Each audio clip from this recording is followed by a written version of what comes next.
All right, our practice. So an algebraic expression is a type of mathematical expression that has at least one variable and at least one operation.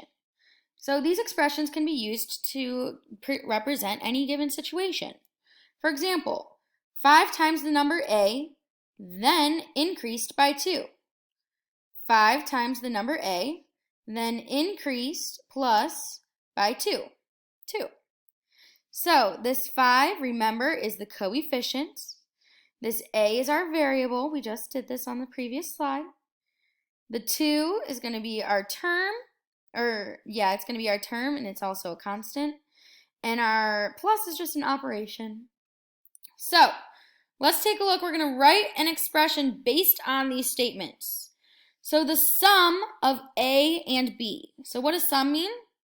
That means add. So literally, what we're going to write is a plus b. That's it. The sum of a and b. A plus b. Next one, Martha bought D number of apples and then ate 6 of them. If she ate 6 of them, we're subtracting 6 away. So she had D apples and then she ate 6. So D minus 6.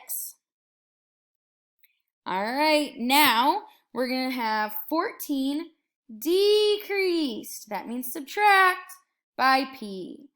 14 minus P. 14 minus P. 10 erasers increased by a number, N. So we have 10 erasers, and then when you increase something, you're adding increase by N, by that number N. That's going to be it for all of these. Don't overthink these. They're easier than they seem to be. Don't overthink them. I think you're going to end up liking them. Great job.